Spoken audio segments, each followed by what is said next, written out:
Hey, what's up, guys? Welcome back. So today I just wanted to do a quick video just to share a couple of reverbs that I've been using lately, which I'm really growing very fond of. Now, these will kind of fall into the sort of creative reverb space. I mean, reverbs aren't always the most exciting thing. My sort of go-tos I've kind of been using for ages. Realm is kind of typically where I go for sort of synth stuff, as well as vintage verb from Valhalla. Then BM60 I use loads from Better Maker on sort of percussive stuff as well. It's just really good sort of the Lexicon reverb is just a really nice sort of percussive reverb. But outside of that, I don't use a ton of different stuff. Like here and there, I might bring on something like the Arturia Alex 480 or 240, I can remember, which I do use sometimes as well. But I like these kind of more creative ones that are less realistic, and you can kind of do sort of more exciting stuff with in terms of sort of creating ambient soundscapes and such. So there's three of these that I definitely think are worth checking out at the moment. One is not yet released, but it's in open beta, and you can go and check that out pretty soon, or actually right now. It'll be released soon. Let's dive into Bitwig and let's check this out. So I'm just loaded up a piano from Arturia. Yeah, I've got Piano V. Piano is just a really good kind of instrument for me for previewing.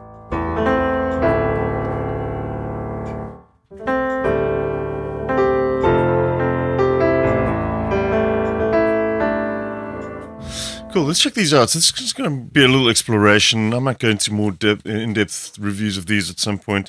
And the first one that I want to do is, because as of today, you've got about 2 days to get this for free, and that is Space Blender from Soundtoys. It doesn't have the typical sort of early reflection model combined with the tail. It's just this kind of tails thing that you have. What's unique about it, though, is that you can sort of modify the envelope of the tail. You've got this, we'll sync this, actually it's easier to see what's going on. This is essentially a representation of the buffer, or whatever you put through here. You can control the texture, which is going to be the amount of diffusion happening on the reverb, so like more of that is going to be a more blended sound. You've got modulation for those delays happening in there as well. Color obviously is going to change the EQ for this, or the response time, I guess. Like you'll have more bright reverbs the higher that is, and you can focus that more on low. I'm not actually 100% at which point in the chain this is, whether it's pre or post. It sounds like it might be post filtering, but yeah, there you go. So you can change the color of the reverb as well. The cool thing is now that you can just very simply change this to design the sort of tail. So now we've got a shorter tail. It's the same time that the reverb tail is running, but obviously you've got this envelope applied to this now. You can do some pretty nice swells.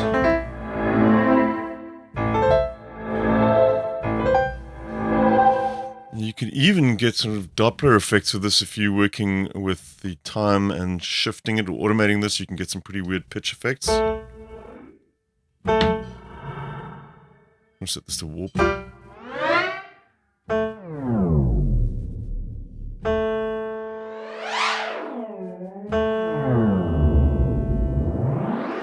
Some interesting ways that you could use it there with a little bit of automation. Of course, you can really sort of send this really far out. So it's maybe 32 beats, maybe a little too much. Let's go 16 beats here and take a listen now.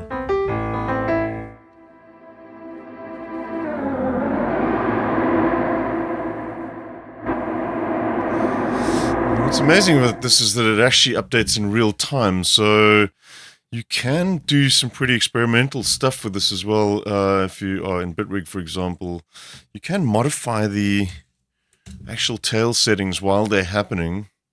So let's just, like, for instance, just to see what happens, change that's the Y shape. We want to actually do the X shape this way. So we can have this thing modulating as well. Set that to there. And let's slow this down.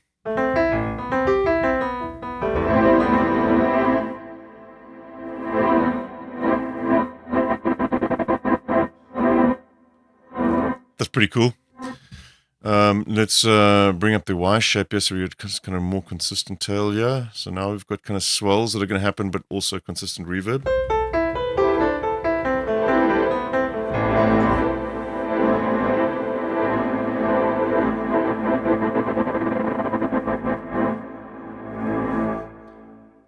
bring up the mix here.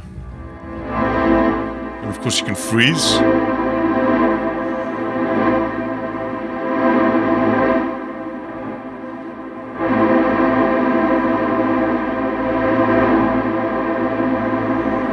And now play around with the pitch as well. Let's say, for instance, we're sitting at 16 beats. We could half that for interesting tones.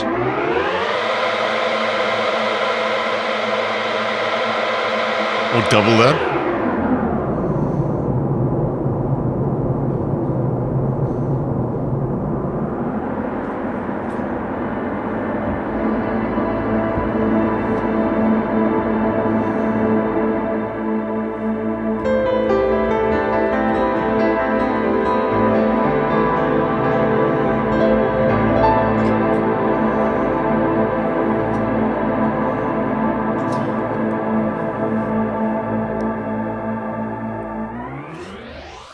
Pretty cool.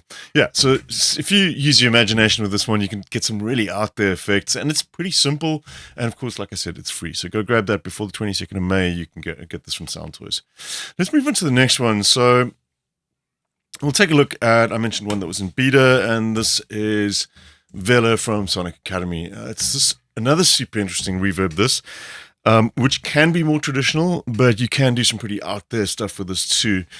So what Sonic Academy have done is provide you with a lot of control, but what's quite unique is that you have control over these node-based envelopes for the delay section of the reverb, and the decay as well.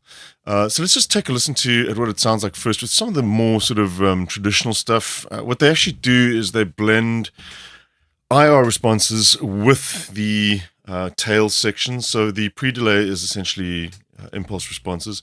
That's the short sort of beginning section of the reverb. They've taken a number of them from the VSS3, for example, a couple of real spaces that have been sampled as well. Delays, classic digital. There's Brightcast M7 early reflection in there as well. EMT 250s, a couple of really famous reverbs that they've done. And like Big Sky, let's see, Strymon. And we can dial back the mix on this a little bit here.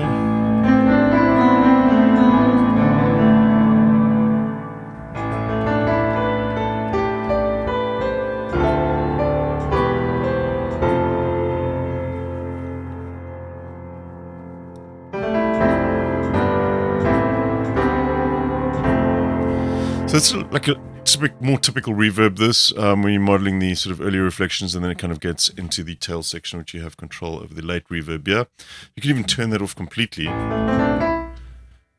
and just have the early reflections, for example. So it really lets you kind of go right from the one extreme, which is like more realistic, right to experimental stuff, which I'm going to show you right now. So we can turn this off as well, and let's maybe actually just initialize this preset for you first, and we'll turn off the early reflections entirely. So now there's just the tail that we're working with. And we'll set this to half again.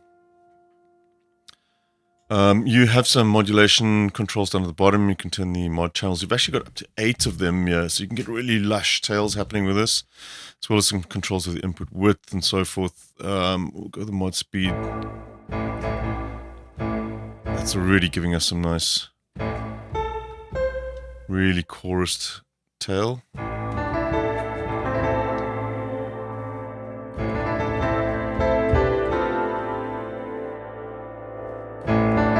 Try. That's the tail.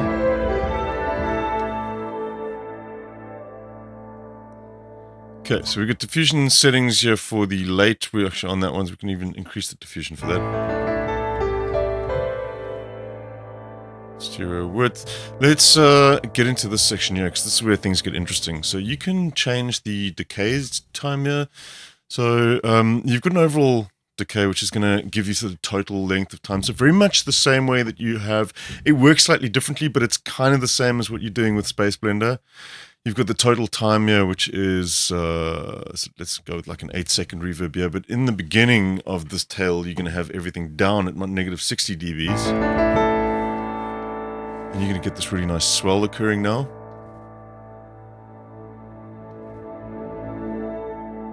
There you go. And we can adjust the overall time, so we'll have this shorter.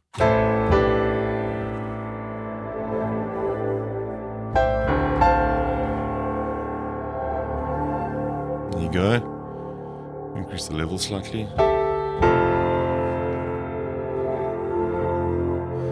Okay, so we can check out the EQs. We've got pre-EQ as well. So if we wanted to like push a little bit more high through the EQ to the reverb tail.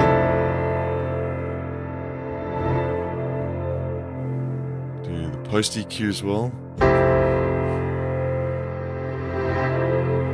But there's also a filtering stage, so you can kind of have this rolling off. You'll see by the time that swell's happening, it's actually filtering it down. We could actually disable the filter here, but bring that up, or even start lower down and bring it up over time. So listen to what that does to the tail now.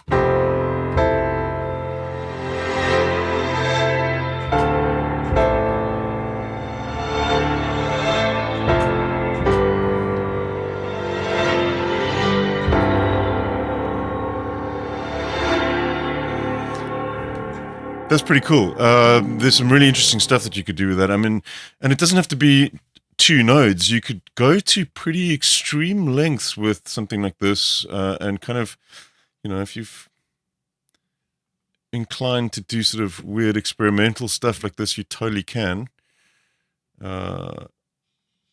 These could give you different swells at different points in the tail as well.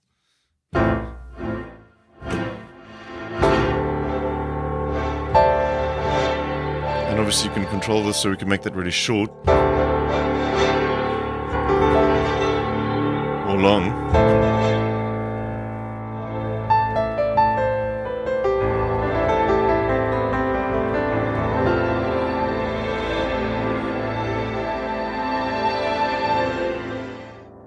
And the one that we haven't looked at yet is actually the most interesting one for me, I think. So this decay one is nice, but you've also got control over the density over time. So you can have segments, let's say, let's do something just again experimental here. Let's say halfway through the tail, we want to kind of drop the density of the delays down completely. Take a listen to what this does now. We'll make sure that the decay time is going to be at max volume at that middle point there. And watch this. It's kind of a unique effect that you get.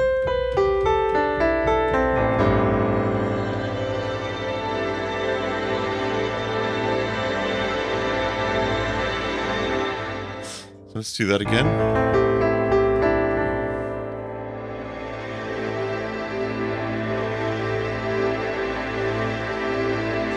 So it kind of has this build-up of energy there and then kind of drops back down again. I don't know of any other reverbs that kind of let you do that thing, that kind of thing. I mean, a more typical setting would be something like this, where you've got a lot of the density kind of building up right at the initial point of reverb and then kind of sparser as it goes down the decay. So it would be something like this.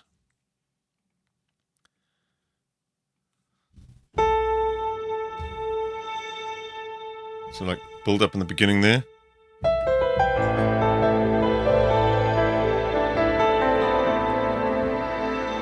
And then it gets sort of sparser delays as it goes on, but you can obviously do that in reverse too. And kind of, sorry, that one is, I should have done it this way around. There we go. So build up in the beginning. And you can hear it kind of become slightly more metallic, and you can almost kind of start telling the delays apart towards that tail, end of the tail there. As opposed to this, where we could just have it sort of full density the whole way through. Now I've got this really lush.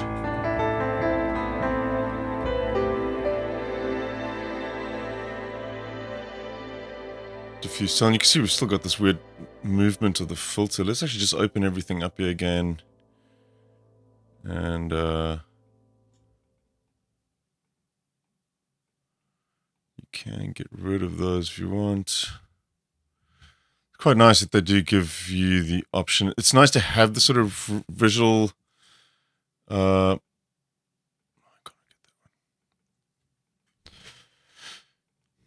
It's nice to have the sort of visual representation here as well. But if you do want to disable that, you can kind of get rid of the blur and disable all animations.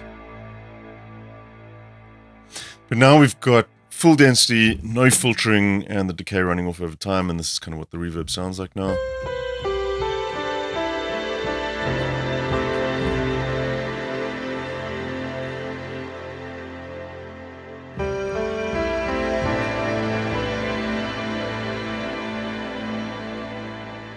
Play around with this mod speed again.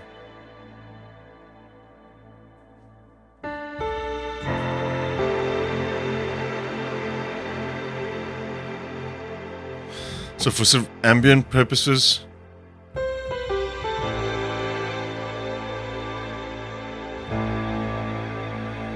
we can do pretty long reverbs.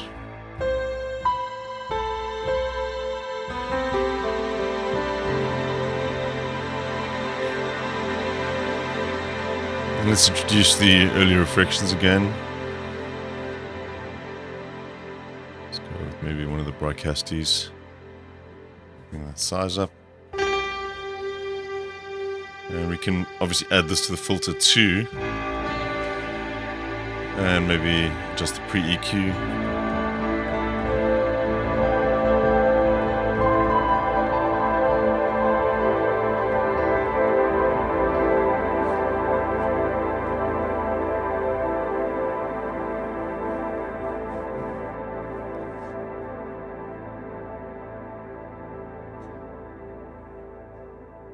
Nice. There we go. So like I said, this is open beta right now. You can go and grab this, and when it's out, I think you may get a discount introductory price on this. I'm not 100% sure what the pricing is on this yet. And I know that there's a thread at KVR Audio that you can go and check this out on. Otherwise, head over to sonicacademy.com to check this one out. Let's get into the last one. And this one I find quite special as well. Now, I've always been a massive fan of anything that Adapter Audio does. I use Metric 8B. It's one of the plugins that get used the most. Adapter Hype is great as well, and this one is really unique. I don't know if anything that's been done like this before. It's essentially a spectral reverb, and it kind of excels. I mean, you can do a lot of different kind of stuff with this, but it excels at these kind of shimmer verb things. It's got a really unique sound, a beautiful, like sparkly tail that comes out of this. Let's just play around with this a little bit. And there's a ton that you can do here as well. There's quite a lot of control over various different aspects. Like you can use this quite well with vocals because you can pump and duck the reverb obviously underneath. You can gate it. It's also got a really cool buffer reset option for when you're working with long reverbs as well. I'll check that out in just a sec. And then obviously it's got control over the post and decay EQs. A really nice thing about this is that you can kind of dial in pretty extreme examples, and they give you this mix dial which lets you adjust the overall gain for all of them. I thought that was a nice little addition to this. Let's just start off with the initialized preset and take a listen to what this sounds like. So I'll bang that down, and let's bring the stereo all the way up so it's nice and wide. Mix is at half. The send you can leave at 100%. That's kind of the reverb level. The mix, even if the send is down at 0, you'll get no audio now, but if you want to bring that up, it's essentially the sort of output level of the reverb. Okay, so let's this is going to be your sort of volume balance. You can link these together. You can invert them as well. If you do invert it, then they kind of move in opposite directions. We'll listen to the earlier reflections first. And then we'll go up to 0. That is what you're hearing now. If we put a pre-delay in, you'll be able to hear what that's doing.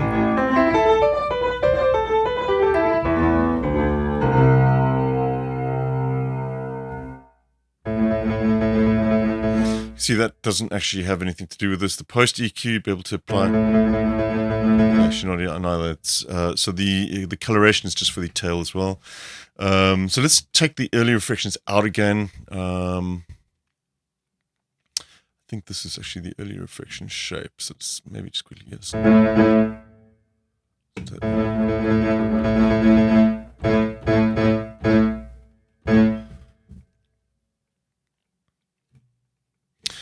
Right, so let's just take the earlier reflections out. We're more interested in the tail, I think, with this one.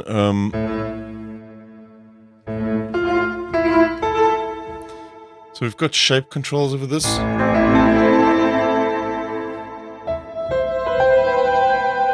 Obviously, that's going to give you a sort of slightly more sort of percussive, more attack on that one, and a quicker decay. If you're looking for those long reverbs, you want to change that out so you get the longer release time on this. Let's bang this all the way up. Just take a listen. We've got two different ways to kind of freeze the buffer here as well. You can have this at infinity, which is going to allow you to add content to this constantly.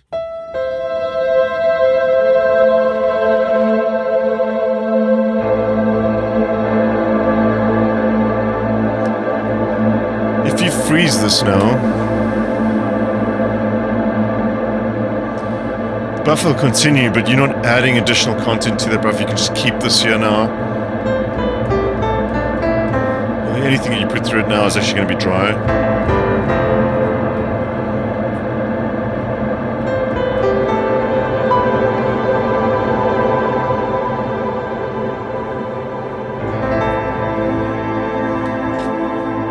Okay, so let's bring up the spectral control here and change up the color of this slightly.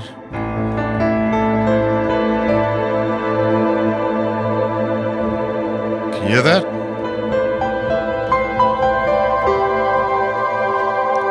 Okay, we're going to detune this and add some chorusing to this as well.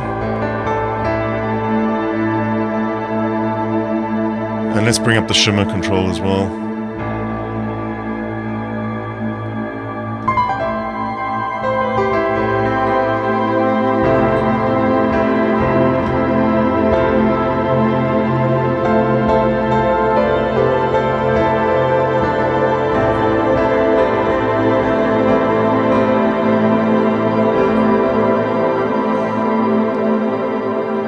Adjust this to be a little bit darker, maybe.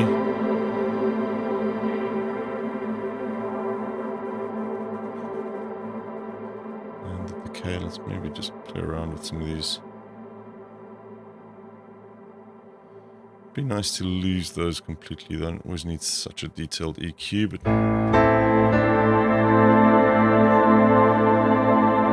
again, change the color quite a bit now. Darkening it slightly with that post EQ.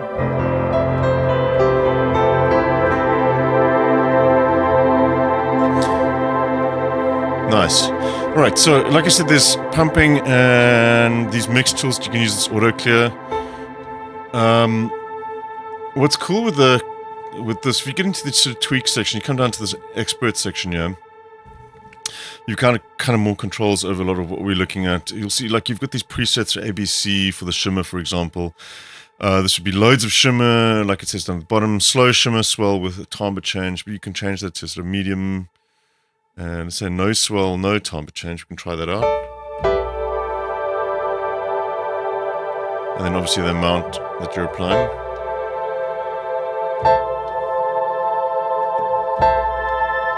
There's the more extreme one. You can also change the window size for the spectral element of the reverb. So let's change this up and see what happens.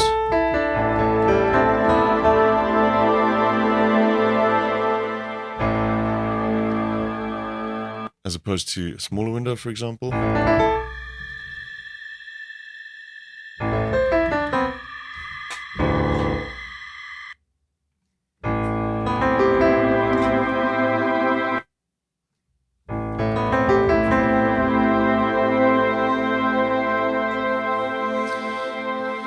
Right, also got some filters down at the bottom here as well, sort of overall filters. And let's come down to the buffer one because this is interesting. If you're working with these really long tails like this,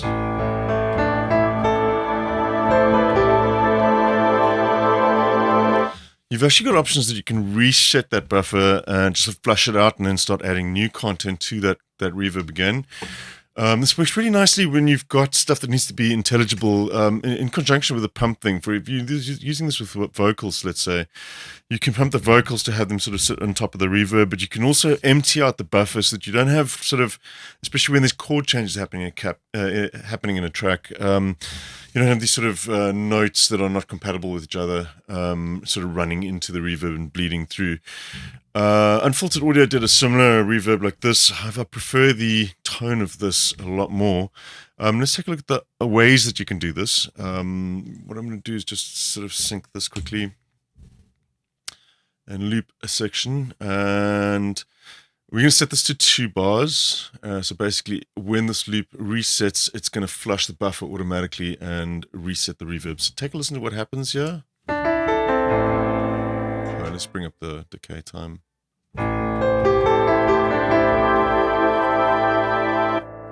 See, back to normal. And notice it's not killing the tail of the piano that's playing there. It's just the reverb that gets flushed. You can see even though there's a little bit of the tail, it'll continue to add that back into the reverb again. If I was to, let's say for instance, let me just try something different here and go with polymer, for example. And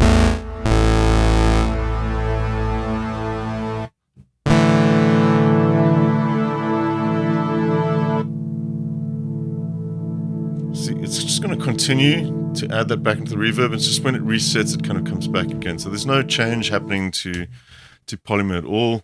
It's just the reverb buffer that changes. But there's different ways that you can do this as well. You can actually set the amount that you want it to change by. And let's bring this down to 1 again so that you can kind of see what's happening.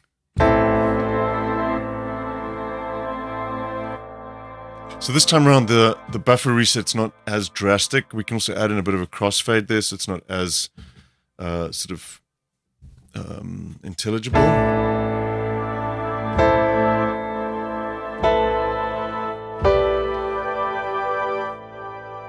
Do even less, maybe.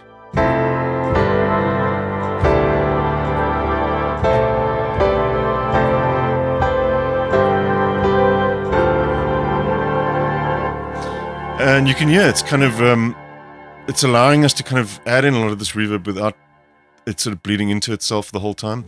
You can also do this via a trigger, which is useful as well. If we go to here, we can set this to MIDI, for example.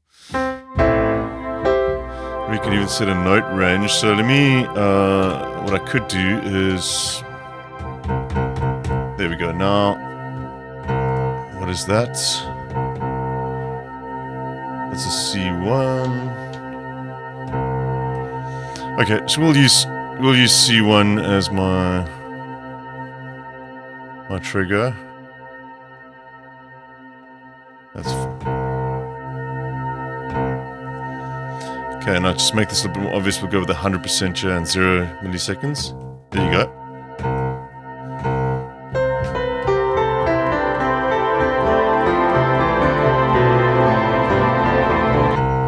There you go.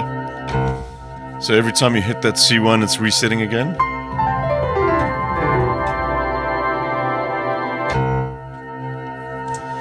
Yeah, so really, really useful tool this. And then obviously you could also do this via a manual trigger too. And if you're in Bitwig, you can basically just assign, let's say for instance, just a macro or a button really to that one.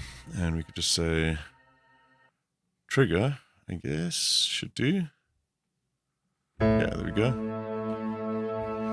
And I think this needs to be, in fact, maybe we need to do this as a macro instead.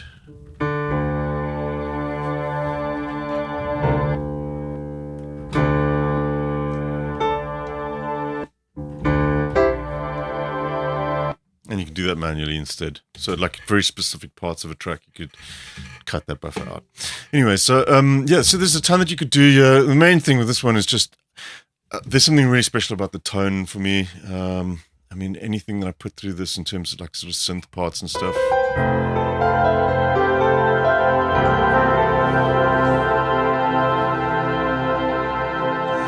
I mean, we got to stick a sort of Blade Runner sound through that just to. So one of my favorite presets that I always kind of turn to for this thing is from Repro, and let's take a listen to CS something. I'm gonna disable the reverb sound of this.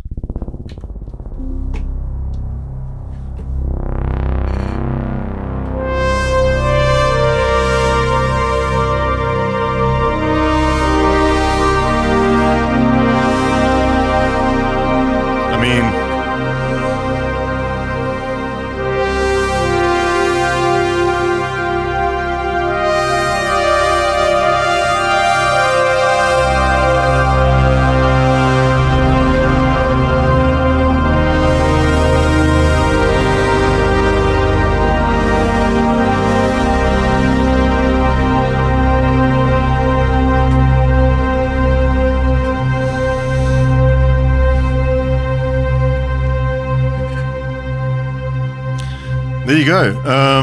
Yeah, highly recommend all three of these. Vela, Beta, get Space Blender for free, and this is from Plugin Alliance Adapter Audio. Highly recommend this one. I think it's a really, really cool reverb. It's got a very unique sound to it. Right, guys, that's it for today. I'll catch you soon. If you want to support the channel, you can go check out the Patreon page. Got a bunch of samples and presets and other goodies there for you, which I keep adding more to all the time. And one other bit of info, I've just released a masterclass with my friend Eric Harriman at Rapid Flow.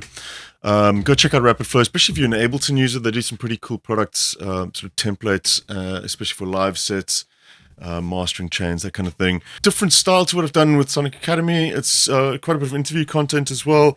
Full track walkthrough for Starfield, as well as starting a new track. And we really kind of focus on a lot of my workflow stuff, kind of getting ideas out quickly, how to quickly arrange a track and get those ideas onto paper as fast as possible. A bit of my background that we chat about and plugins and stuff that we look at as well. Various different tips and tricks. If you want to check that out, go check out rapidflow.shop. It should be available now. You can sign up there and take a look at the other products as well. All right, I'll catch you guys soon. Till then, take care. Cheers.